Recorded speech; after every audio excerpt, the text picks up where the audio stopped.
we used to use the power, okay, for our application, for our purpose. Okay, so that's what we have seen in the external combustion engines. And another one is that internal combustion engines. Internal combustion engines, there are variety. Combustions are classified with, under many reasons. Okay, those classifications also we will see in this class. Okay, here in the closed chamber, air, fuel, combustion takes place. Because of combustion, the energy leads to that energy makes the convert the motion of the mechanical component. Okay, so this we can say that internal combustion of engine. So whenever we want to discuss about the internal combustion of engine, as I told you that in a closed chamber, air, fuel leads to combustion, and with some temperature, pressure, in a closed chamber, air, fuel, temperature, pressure, volume, these all the things are important. These all are important parameters. When this takes place, combustion will be takes place. When any of these things are varies, based on that our energy, that's combustion takes place, and these combustion gases makes to move a component. Okay, what is the component here? What is this? That is what we have to discuss here. So in internal combustion engine, a brief thing I told you. Here the internal combustion engines are classified in this type, in this category. In this category, basic engines, reciprocating engines, rotary engines are two categories are there. So based on see here who is going to be how these gases are acting. These gases are acting to reciprocate the piston or any shaft. Okay, this is what we can see in the engines. Okay, one is a reciprocating engine, another is a rotary engine. And next, and the type of fuel used, and the type of fuel is like we know that petrol engine, diesel engine, gas engine, or alcohol based engines, CNG or LPG gases. Okay, these are the various kinds of fuels are used in an engine. So based on the fuel, the engine construction and some other parameters will be varied. Okay, and next one is that this is the number of strokes. So as we are discussing about the two-stroke engine, four-stroke engines, we have seen commercially right now available in the market is four-stroke engine. Not only two-stroke and four-stroke, but also available in the market, availability of five-stroke and six-stroke engine. But conceptual oriented only those things are existed, but practically those are not implemented for the commercial use. Okay, so always whenever we discuss about IC engines, we discuss only the two-stroke engine and four-stroke engine. We are not going to beyond to that as our classroom level, but real time the six-stroke engines are there, but six-stroke engines are not widely used. Okay, so there is many reasons that not usage of these things. Point one is maybe a construction point of view, the next outcome and way of arrangement in the commercialization. Everything is the practicality is a very important aspect. Okay, so that's why we always discuss with two-stroke and four-stroke engines. So next is that method of ignition of fuel. So one is spark ignition system, and the another is compression ignition system and hotspot ignition system. So majorly we discuss about the SI engines or CI engines. SI engines means spark ignition engines, and CI engines means compression ignition engines. Okay, according to fuel supply. So carbureted fuel supply is there, injection type fuel supply is there. Okay. So next, according to number of cylinders, single cylinder is there, multi-cylinder engine is there. In multi-cylinder, there is a inline type engines is there. Okay, sometimes the shape of the engines also is an important thing. So always we used to see that regular engines as I section, I type engine, where the LIFT, the name LIFT is there. This name LIFT refers to valve arrangements. So always we use I type engines. Okay, so over the piston there is a two valves, one is inlet valve and outlet valve. Okay, at the same time, next to the other, okay, successive cylinders are arranged, then it we call it as a inline engine, then it will be call it as inline engines. So those things are represented in the point number 12. Cylinder arrangements, vertical arrangement, horizontal, inline, V-type, radial, opposite cylinder or piston engines. Okay, here another one more point I would like to tell you. Right now in the market we are seeing that inline engine or V-type engine. Earlier they have used the circular engines also for our for aeronautical oriented. Okay, nowadays they are not using, they are using now propulsion systems. Okay, So here the speed of engines, slow speed engines or medium speed, high speed engines. Okay, so this point we can say that when the construction of engine takes place, I will explain this point clearly. Okay, that is a very important point. So as I told you earlier, valve arrangement, that is LIFT. Next, method of governing, hit and miss governed engines, quantitatively governed engines, and qualitatively governed engines. So amount of fuel leads to the speed of the engine. So amount of fuel supplied to the engine leads to the speed of the engine. When the fuel supply is restricted, the vehicle speed can't be achieved. Okay. In some vehicles, if you see that even the pedal is pressed, deep press of accelerator, but the vehicle can't move, because in that cases some governors are provided to control the speed of the vehicles. Okay, as per the regulations of transport ministry, that will be takes place. Okay. Next, application of engines, as I told you earlier, automotive engines are land sport, marine engines, propulsion of ships, aircraft propulsion, industrial engines, and prime movers for electrical generators. Prime movers for electrical generators. This is the point we have seen in this case. Okay. Next point here is classification. How the classification is there? It's a tree diagram. A tree diagram, you can, if you remember, means you can easily say that what kind of engine and what other things can be done. Okay. So are you able to see the tree diagram? Okay. So in this tree diagram, IC engine is classified into 4-stroke engine and 2-stroke engine. In this again, reciprocating type is there. So again, these engines can be classified with the help of thermodynamic cycle oriented. So thermodynamic A standard cycles, that is the Otto cycle and diesel cycle, 2 cycles were there.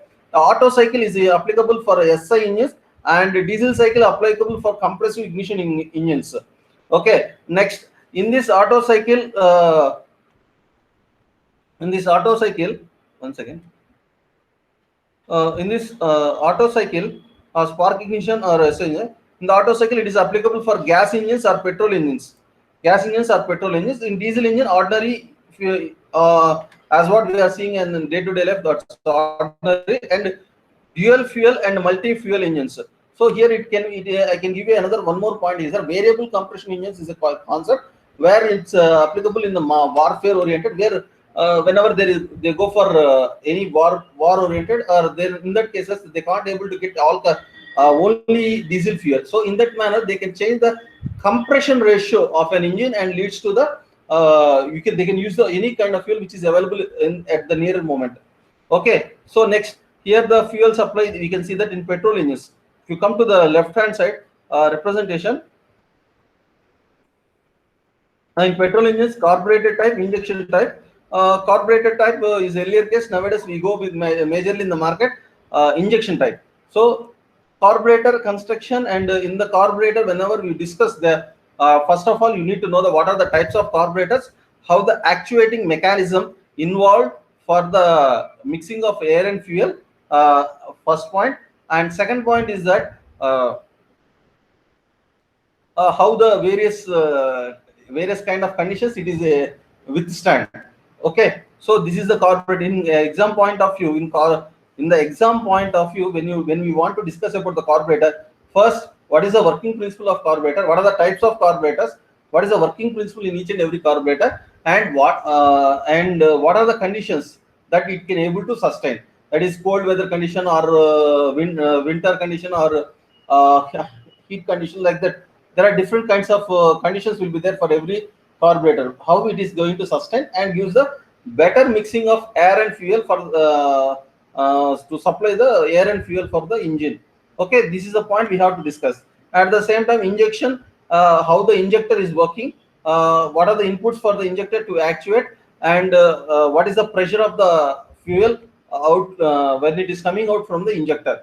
Okay, whenever the injector injects the fuel, and what quality of fuel is coming.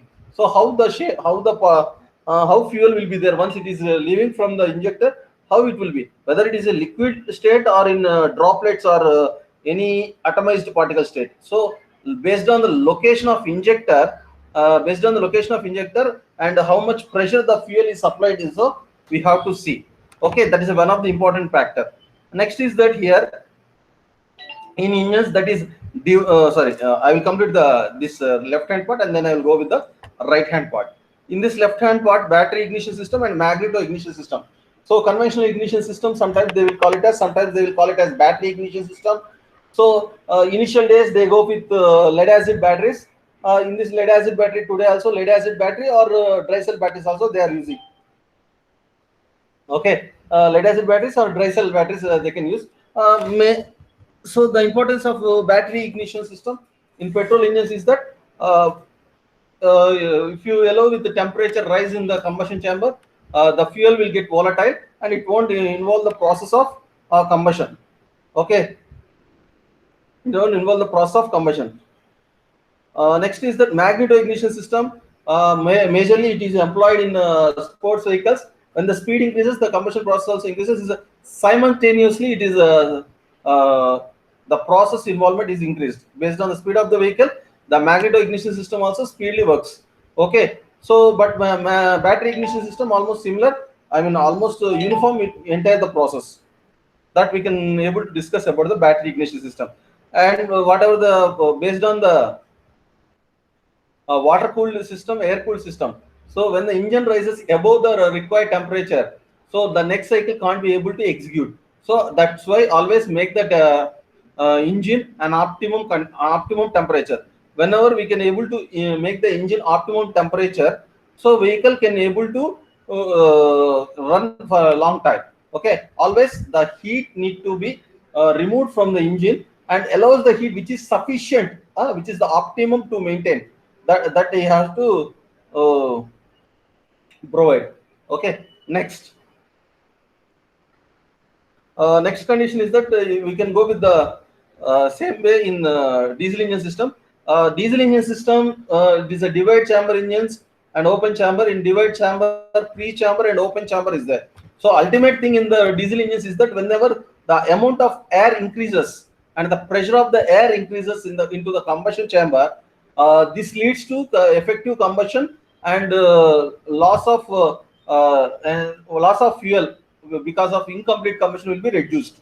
Okay, this is the objective. So they have designed for few kinds of this thing. Those are pre-chamber and post open chamber engines. Okay, in further cases we will discuss about in detail.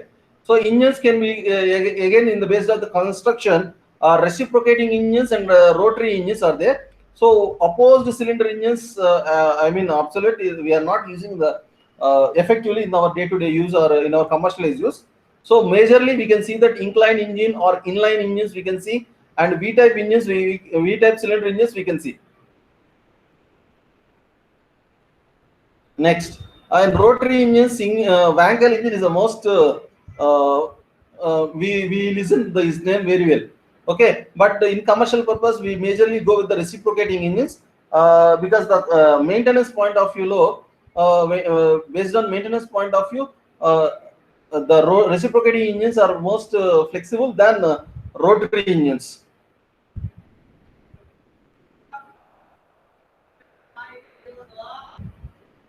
Next point I would like to discuss here is so next is external combustion engine, internal combustion engine. This external combustion engine, combustion of air fuel is outside the engine cylinder. An internal combustion engine, a combustion of air fuel is inside the engine cylinder. That we have seen. The engines are running smoothly and silently due to outside combustion, that is external combustion engines. It runs smoothly and silently, but in internal combustion engine, very noisy operated engine. Okay, and next the same way, external combustion engine, higher ratio of weight and bulk to output due to presence of auxiliary operators like boiler, condenser. Hence, it is heavy and cumbersome. Okay. Next, it is next whenever you come with the internal combustion of engine, whenever we it is when you come for internal combustion of engine, it is light and compact due to lower ratio of weight and bulk to output. Next, if you see here, work pressure and temperature inside the cylinder is low. Hence, ordinary alloys are used for manufacturing of engine cylinders and its parts. Next, here if you see the internal combustion of engine, work pressure and temperature inside the engine cylinder is very much high, hence special alloys are used. So here, this is the important point I would like to highlight you now is there is a chance of asking a question in examination regarding that name of the component, type of material or alloy used, and method of manufacturing the component. This is one of the important thing you have to understand. Okay, each and every component and its manufacturing procedure and its type of alloy is used. So this could be help you one of the important tip while preparing the examination. So if you talk about the crankshaft, what is the type of crankshaft, method of manufacturing the crankshaft, what is the material of crankshaft. If you take engine block, what type of material it is, whether it is a ductile material or a brittle material. Okay, so based on the material property, type of material is used and method of manufacturing employed for manufacturing the component. These 3 points need to be have an awareness to discuss about the topic, to talk about this topic. Okay, next, working pressure, and it can use cheaper fuels including solid fuels. Higher grade fuels are used with proper filtrations. Okay, next, here is the lower efficiency 15 to 20%, and internal combustion engines having efficiency of 35 to 40%. And here what to say, here it is in external combustion, high requirement water for dissipation of energy through cooling system. Here lesser requirement of water. And next, higher starting torque. Here initial engines are not self-starting. So here one more point is that earlier locomotives are there. Those are the working with steam engines. Nowadays the locomotives, what is the trains, those things are using nowadays. Trains are now the trains are working with diesel engines. Now they are modified to electrical engines. So this is what we need to have a knowledge about this. And come to the point of important thing now. Engine construction. So engine construction, you may see this engine construction is what are the things are there. Okay, in this engine construction, a piston, cylinder, and crankcase. See the parts how it is assembled from top to bottom. Suction valve, exhaust valve. Okay, intake suction manifold. Okay, next clearance volume, top dead center, bottom dead center. Okay, gudgeon pin, cylinder, crank pin, crankcase, crank. Okay, these things are there. Okay, so what is the purpose of suction valve means, when the suction valve in some places they call it as suction valve, some places they call it as inlet valve. So based on the terminology they can use it, but both the meaning is the same. So whenever the suction valve opens, it's a suction valve, it's not valve, it's a valve. Whenever the suction valve opens, what happens? There will be a vacuum pressure inside the cylinder. There will be a vacuum pressure inside the cylinder. When the inlet valve opens, due to the vacuum in the cylinder, the air fuel mixture will be move into the cylinder, engine cylinder. So here the point is that whenever the fluid flow takes place, the fluid flow will take place where the pressure variation is there. From higher pressure to lower pressure, the fluid will flow, not from lower to higher. Okay, so whenever the inlet valve opens, what happens? The whatever the air fuel mixture available in the intake manifold, this intake manifold, those air fuel mixture will move into the cylinder. Okay, intake manifold, exhaust manifold, and piston. In the piston is the there is a question for you to ask whenever there is an interview or in this kind of competitive exams. So based on the compression rings and oil rings, you should supposed to give an answer that whether it is a diesel piston or diesel engine piston or petrol engine piston. So this is one of the important questions you need to decide. Okay, so based on please note down, if you have a pen and paper with you, please take down this question. The question is that based on number of oil rings and number of compression rings in a cylinder, in the piston, you need to judge that whether it is a diesel engine piston or petrol engine piston. Okay, generally diesel engine piston having number of compression rings are more than the petrol engine. That's one of the logic you can remember. Next, this is the exploded view of an engine. This is the exploded view of an engine. In this exploded view, from top to bottom, we can say, from left to right, we can say. Okay, top bottom is the crankcase, and the crankcase over which a gasket. This gasket is connected, relate between the what to say, engine block, and engine block over which a gasket is there, and over the gasket there is a cylinder head. Over there, it is a cylinder head cover. So wherever two metal parts are in contact, are going to be get temporary joints like bolt and nut. Always there will be some gaskets. These gaskets usually made with asbestos material. Okay, that we need to remember. These gaskets always used with asbestos material, because to withstand at high temperature, these asbestos are very good. Next, here it is a exhaust manifold, and here it is a inlet manifold. Okay, manifold means whatever the air and fuel will come, this air and fuel will be readily available for all the thing, common point. So when here in this engine you can see the 4 cylinders. So for these 4 cylinders, we need to provide one entry location at that where the air and fuel should be available. So whichever the cylinder intake valve is open, automatically the air and fuel should be transferred to that. Okay, so that is a common point. So that if you understand this manifold, if you see this manifold, there is a common point from there. Based on number of cylinders in the engine, based on number of cylinders in the engine, these paths are provided. Okay, at the same way, the same number of cylinders is equal to same number of output points for the output for the exhaust gases. Okay, so another and one more thing is that here one more question they may ask you about in this assembly. What is the relation between crank and cam? So what is the ratio between crankshaft and camshaft? What is the importance of timing gear?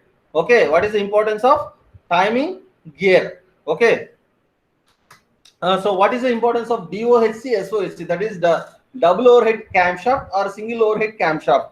Okay, and next, what is the, how would you join? A question I have seen that how would you join between the radiator fan, alternator, and any other things? So you can able to join all these things only by using belt drive. So these are the some points that I can able to explain you from this exploded view. Next, so another one more question is that whenever they go for engine reboring, what is the meaning of engine rebore? They may ask you. So in that case, what is the reason is that due to the long operation of engine, the engine cylinders shape from the circular to ovality it changes. So due to long run of the engine, the shape of the engine, that's in the shape of the cylinder in the engine. Okay, the shape of the cylinder in the engine changes from circular to ovality. So that if you go for reboring, it will adjust the from ovality to cylindrical shape. That's a circular shape of the cylinder. So this leads to a increase of its volume. This leads to engine volume will be increased. Okay, sorry, engine stroke volume or volume of the cylinder will be increased. Once the volume of the cylinder increases, what will happen? Okay, so consumption of air fuel will be increased, and this leads to mileage will be reduced. The mileage will be reduced. Okay, this is the points which we need to keep in remember while answering these kind of questions. And next, one more important point that I would like to highlight now is that, so usually this cylinder part whichever you are seeing in this image, this cylinder is this cylinder middle part, this is the cylinder. This cylinder usually makes with gray cast iron materials. So why they go for cast iron means it is a structural member where they go for what to say, high carbon steels. Okay, high carbon steels are always brittle materials. Wherever you choose a material for power transmission or relative motion or vibrations involvement, generally there will be a material made with uh, brittle ductile materials. Brittle materials generally go with the structure purpose. Structural purpose, they go with the brittle materials. So whenever you are answering a question based on the component and type of material, but you are unable to answer the type of material, but you should be able to, you can able to judge whether the given options, based on the options, whether these options are related to ductile material or brittle material. If the ductile material is you placed, if ductile material means placed, then you can identify that material could be a chance that to be a member in a in a machine component. Okay, this is the answer you need to remember here. So next, in this one, next is the piston. Piston is generally made with aluminum alloys. Okay, sometimes aluminum, silicon, copper, and magnesium contained aluminum alloys will be there. That means aluminum may be a 90%, and silicon, copper, magnesium will be a minimum amount. Okay. Next is piston rings. Generally, with go with gray cast iron, spheroidized graphite cast iron, like that they go with. Okay, camshaft. It is also again go with the chilled cast iron. So you can't able to remember all these things, but you need to remember based on the type of material. It is chilled cast iron or chromium molybdenum steels or iron-based sintered metals can be used as a camshaft. Okay. Next, valves, high resistive steel, titanium, aluminum, silicon carbide ceramics, titanium alloys, high resistive steel, silicon carbide ceramics. These materials are used as a valves. Next is valve seat, iron based in sintered metal cast iron. Next is valve spring. Valve springs are made with spring steel music wire. Okay. Next, piston ring. Piston ring maybe nodular cast iron, silicon, chromium steel, stainless steel. Okay. Next, connecting rod, carbon steel, iron-based sintered metal, micro-alloyed steel, spheroidized graphite cast iron. Next, crankshaft, carbon steels, micro-alloy steels, chromium, molybdenum steel materials. So, like these materials, generally they go with the construction of the manufacturing of the components. Okay. So if you see this cylinder block, they go for casting or forging. So if the based on the size, they go for casting or forging. And cylinder head, this is the cylinder head, which is go with aluminum metals. Next, piston is always, we know that based on the casting. Once again, this cylinder head go with casting unless pressure die casting or forming process will be takes place. And pistons will be always go with casting concept. And piston rings, pot casting methods is used. Connecting rod, forging after the heat treatment. Next, crankshaft always go with the forging. Crankshaft always go with the forging. Flywheel casting methods, crankcase also they go with the casting only. So these are the materials, and then their method of manufacturing. Okay. So generally, whenever you go for, you are not aware to give the knowledge, you are not aware of what to say about the component and its material. You should supposed to see the component, how it is going to work, whether it is a stationary or a structured member, or it is a relative motion is there. Okay, if there is a relative motion, then you can think about whether what kind of material is required, whether it goes with brittle material or ductile material. Okay. Next. So in this figure, in this above figure, we can see that the importance of TDC and BDC. So piston in the entire volume, right from the valves to the here the level BDC is represented, the total volume will be there. So the volume means area of cross section into the length. That is the volume we can calculate here. So the area of cross section is in circular section. So that we can call it as pi by 4 d square into L. Pi by 4 d square into L. So here you can give an answer in such a way that total volume of a cylinder equal to pi by 4 d square into L. So next, the main point what I would like to tell you is that here the two parameters were there. So I can ask you to design a volume of cylinder, a cylinder with the same volume. But what are the things that I am able to alter? So 3 cylinders I am going to manufacture, but 3 cylinders out of 3 cylinders, which 3 cylinders having same volume, but in terms of area, length, that means dia or length can be varied. Dia and length will be varied. So by changing these two parameters, I can make 2 or 3 different variants of cylinders can be manufactured. So which means that the cylinder can be made by altering dia and length of the cylinder. So if the dia is lesser and length is more, what will happen?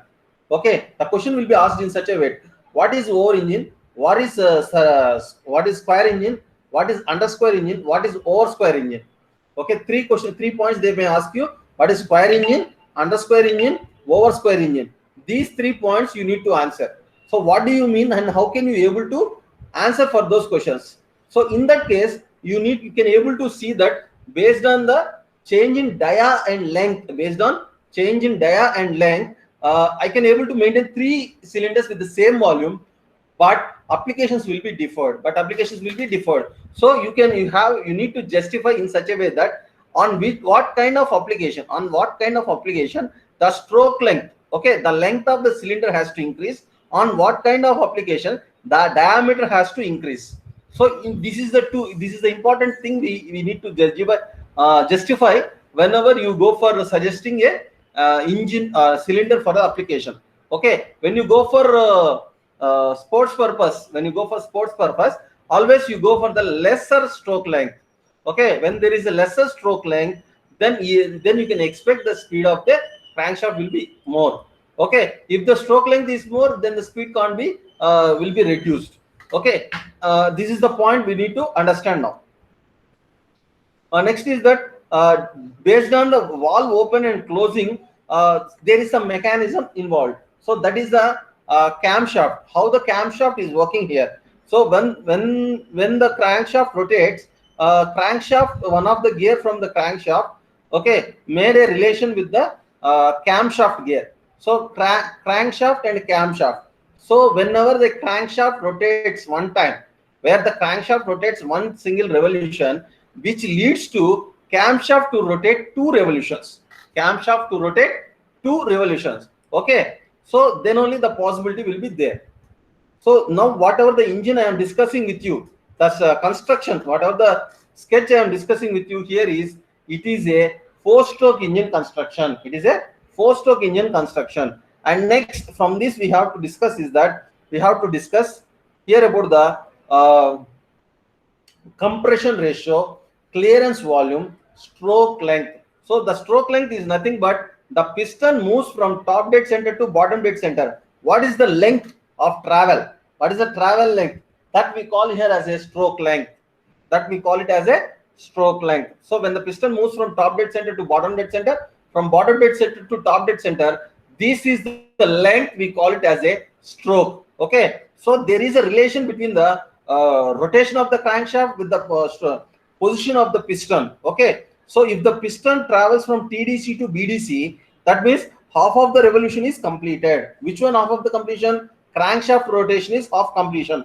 And when the piston moves from BDC to TDC, okay, when piston moves from BDC to TDC, another half revolution of the crankshaft takes place.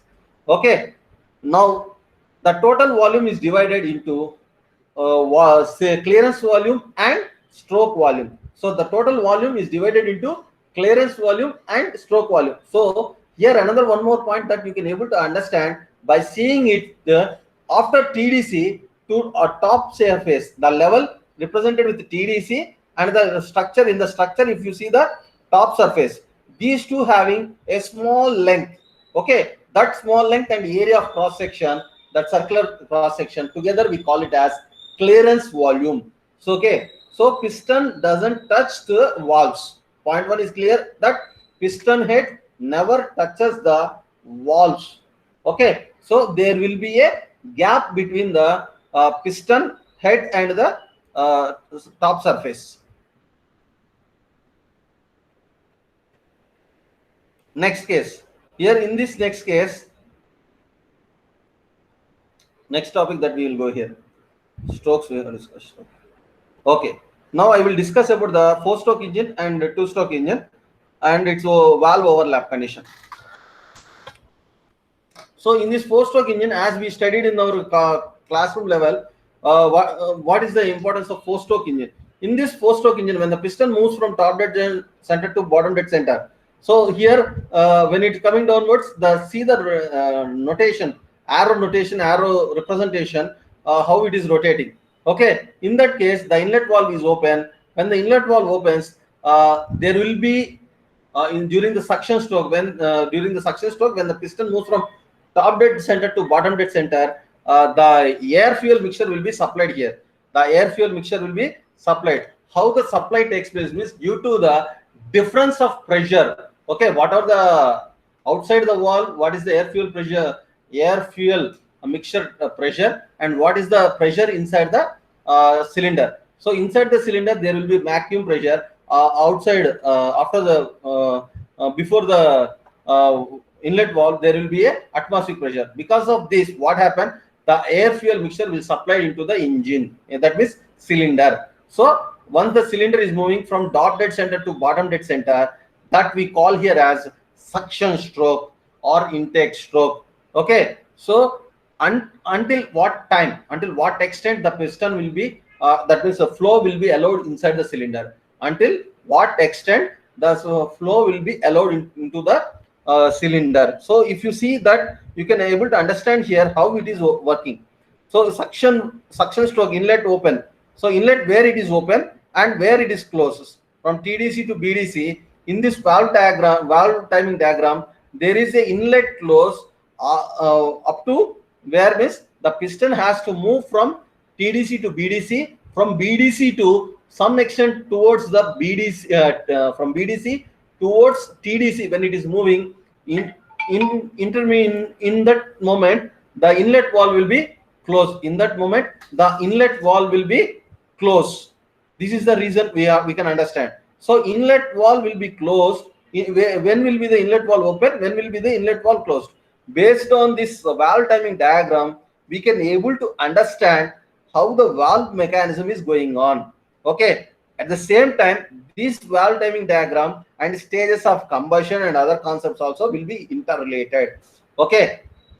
So why? Because this valve timing diagram having some angles. Based on the change of angle and the level of compression inside the air fuel mixture is going to be discussed. So here in this case, when the piston reaches about nearer to TDC, when the piston reaches near to TDC, then both inlet and outlet valves will be closed and then start compressing the air fuel mixture, So if it is a petrol engine, here if we are going to discuss the 4-stroke petrol engine, what will happen? Okay, the fuel will get some flame by the spark plug. By the spark plug, some spark is provided to the compressed air fuel mixture. When the compressed air fuel mixture receives a spark, then combustion will be takes place. Now I want to give you one important point. The point is that compression ratio. So always we know that petrol engines having lesser compression ratio and diesel engines having higher compression ratio. So petrol engines having a lesser compression ratio, like maybe from 10 to 20 degrees, maybe 10 to 12:1 or 10:1 will be usually we discuss. So what is the mean of this 10:1, 12:1 means from TDC to some BDC to top surface, from BDC to top surface of the cylinder, total volume is divided into number of components. That means total components is 13. If you divide from the top to up to BDC, okay, so this entire length is divided into 13 parts. In the 13 parts, 12 parts will be the stroke length, and one part will be the clearance length. Okay, and next, if you go for, if entire length is, if the entire length from top surface to that is internally top surface to BDC, what will happen, the if the entire parts is taken as 23, if 23 is taken, means, which means that the stroke length will be the 22 parts, and one part will be the clearance volume. Okay, clearance length. Okay, this is the way we have to fix the compression ratio. If the compression ratio is more in petrol engine, if compression ratio is more in petrol engine, what will happen? Rise of temperature leads to volatility of the fuel. Once the fuel gets volatile, what will happen?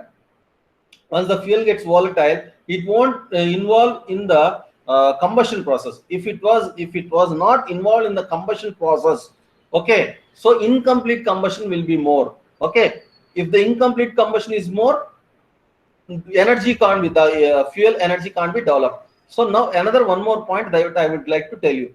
So as per the law of conservation of energy, energy is neither be created nor be destroyed. It will transfer from one form to another form. So what is the forms it's going to convert here? Transformation, right from fuel, it is a chemical energy. Fuel, chemical energy, then we can see that it's a combustion is a thermal energy.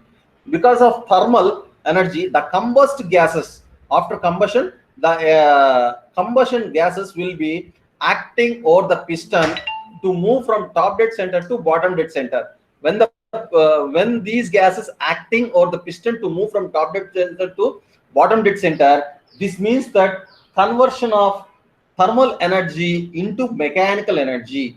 Conversion of thermal energy into mechanical energy. This is the transfer. This is a flow of energy transformation.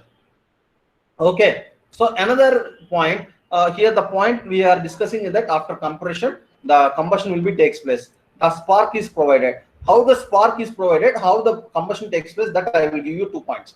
So here, when the spark is provided, the spark from the spark plug tip to the top surface of the piston, it will be in a flame propagation manner. Okay, uniform manner. Within 2 milliseconds, the combustion will be takes place.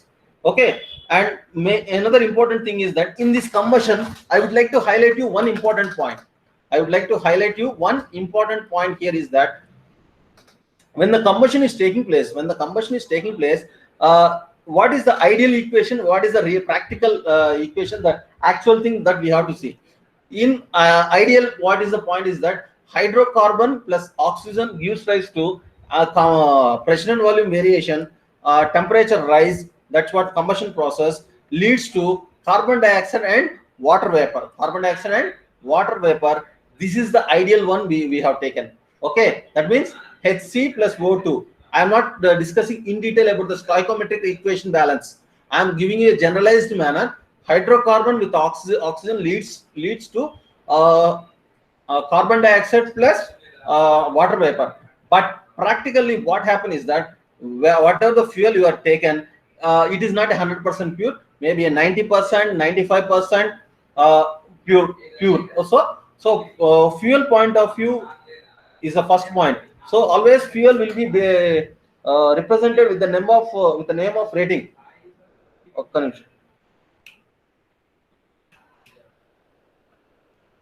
So always fuel is given with some rating. That rating is that for petrol, the rating is octane number, and for diesel it is a C10 number. Octane number above 80 is good, and C10 number above 60 or 50 is also good. Any doubts so far? Could you please raise your words? So what is the status of my class? Could you give me your impression so that further extension of this topic will be takes place?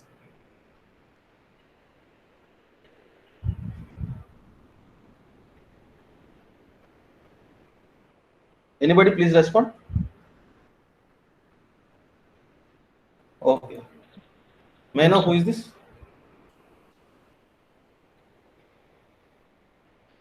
Pawan Kalyan from 4th year, sir. Okay. So next I will complete this 4-stroke engine, and if they have a free time, and we'll continue the class in the next class also. Okay, in the next possible slots, I will extend this topic. Okay, now in this case, after combustion, what I tell you, after combustion, the effect of combust gases which makes to piston move downward direction. When the piston moves towards downward direction, that we call it as an expansion stroke or power stroke. Okay, after that, again the piston leads to moving upward direction. So these kind here, when the piston wants to go upward direction again, so who is the external source to make it to rotate? That is the flywheel. So flywheel we have studied. So in flywheel, whenever there is a huge torque is there, that will be absorbed. At the same time, when there is a lesser torque is there, it will compensate. Okay, here also the same way it is happening. So which makes to rotate the piston towards upward direction. Next, and whenever it is going from expansion stroke, that is from top dead center to bottom dead center, we call it as an expansion stroke. At the same manner, when the piston is moving from exhaust stroke to topward direction, so that means in the exhaust stroke from BDC to TDC, when it reaches the exhaust valve will be open. Now the point I will come to discuss with you. It's an important point now. So here earlier I just started about the chemical equation. That is the chemical equation we need to do. So ideally, what I told you is that hydrocarbon with oxygen under pressure, volume, temperature variation, combustion takes place, leads to the carbon dioxide and water vapor. Now, what is happening is that the usage of oil, fuel, whatever fuel we are using here, it is a 80 to 90% pure. So where 80 to 90% means that means some impurities in the fuel, plus we are not using any oxygen. We are using air. Leads to we are getting a compounds carbon dioxide, water vapor, carbon monoxide, incomplete hydrocarbons. Okay, and what are the chemicals and impurities? Means sulfur will be there, nitrous oxides will be there. So this is the way we need to understand what is practical happening and what is the theoretical happening. So why I have highlighted this issue means in the earlier GATE papers, they have asked you to solve that if this much of alcohol combust with this much of air leads to what are the compounds and some balancing equations, some formulas problems they may ask you. Okay, that is the reason I highlighted that topic now. Okay, in the next coming classes I will give those problems also, how to solve and how to discuss. So if you see that C2H5OH, if it is C2H5OH, that means carbon 2. 2 carbon means 12 into 2. H5, that means 5 into 1. O, 16 plus H1. This entire thing as one molecule plus leads to how much amount of oxygen. So oxygen means 16, so 16 into 2. So based on that, they will ask you some calculative point. So what is the ratio that you require for the fuel and for the air? That means a stoichiometric ratio. That means fuel is to air fuel ratio. So for example, 12 molecules of air, 1 molecule of fuel, 16 molecules of air, 1 molecule of fuel. Like that question they will ask you. Okay, so you need to calculate those things. So in this context, why we need to discuss those problems in the GATE level means those questions may ask you. That's why during the process itself I highlighted the topic. Next is the two-stroke engine. Two-stroke engine nowadays we are not widely used. Earlier they have used for two-stroke engines. Even when compared with the four-stroke engine, two-stroke engine gives you more power. Even the size and shape is less, but power is more. But even though why we need to neglect the two-stroke engine is, in the two-stroke engine, incomplete combustion is more. This causes pollution. So always we go with the four-stroke engine only, where incomplete combustion is less and incomplete hydrocarbons are more in the two-stroke engine. Okay, even in marine applications, we can see widely use of this two-stroke engine. In marine applications, widely used two-stroke engine. Okay, so if you observe this thing, if you observe this representation in the two-stroke engine figure, how there in four-stroke engine we always discuss the flow of gases, that is air fuel mixture supply, air fuel mixture moving outside with the help of valves, that is inlet valve or exhaust valve. Whereas here we call those things as a ports. So there in four-stroke engine, two revolution of crankshaft leads to one power stroke. Two revolution of crankshaft leads to one power stroke. Whereas here, one revolution of crankshaft leads to one power stroke. Okay. Next, here in this case, the flow of air fuel will move from inlet port and reaches in the bottom of the crankshaft. It reaches to bottom of the crankshaft. Okay, whenever piston is in top port direction, when the piston is in top dead center, when the piston moves towards top dead center, the intake port will be open. The inlet port will be open. When the inlet port is open, the air fuel mixture will be supplied right from here, from the transfer port to below of the crankshaft. Okay, when the piston moves from TDC to BDC, when the piston moves from downward direction, that is TDC to BDC, the air fuel mixture experiences a pressure due to movement of the piston and moves towards the towards the transfer port. Through the transfer port, it reaches to the above the piston head. It reaches above the piston head. Okay, so here intake inlet port will be the intake port will be say somewhere say suction port they may say. So here it is a non-return valve. Intake manifold port will be a non-return valve. So once it enters into it, then after that it won't allow it to go reverse direction. So it is a how the inlet port, that intake port will be working means the intake port always influenced with some non-return valve. So this is a pressure based non-return valve. This non-return valve is based on pressure. So whenever there is a suction, a vacuum pressure created in the below the below the crankshaft, then only this intake port or inlet port will be open. Okay, if the vacuum pressure is not created below the crankshaft, this intake port or inlet port will never open. Okay, so next is that once the piston is moving downward direction, then air fuel mixture tends to move towards the upward direction.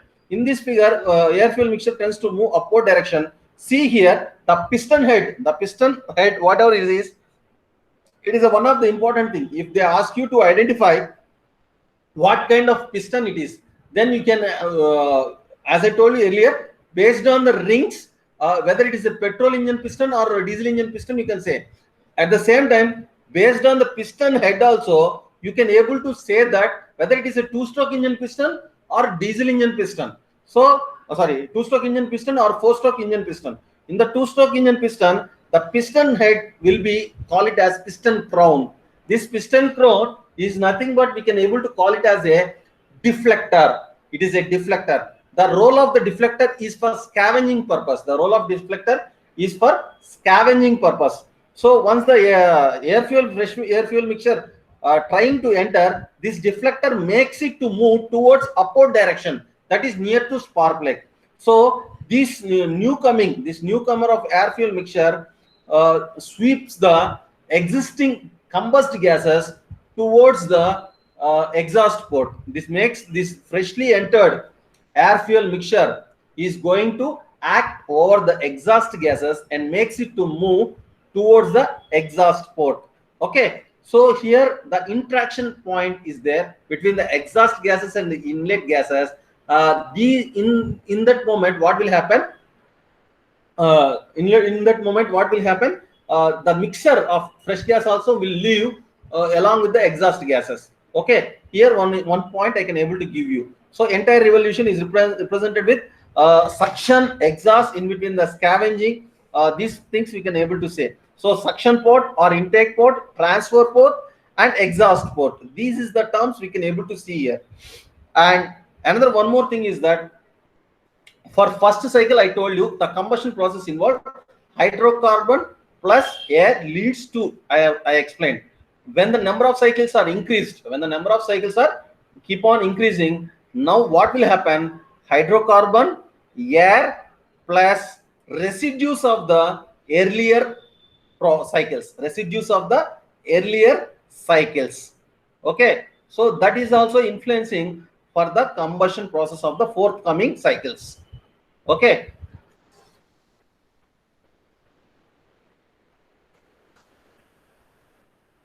And next, in another one more point is that valve overlap. At one particular instant, when the two cycles are one after completing first cycle and before starting the second cycle, at the end of the first cycle and starting of the next cycle, in between these two, at one particular instant, inlet valve will be open, outlet valve will be open. Inlet valve will be open, outlet valve will be open. So in this, because of that, what will happen?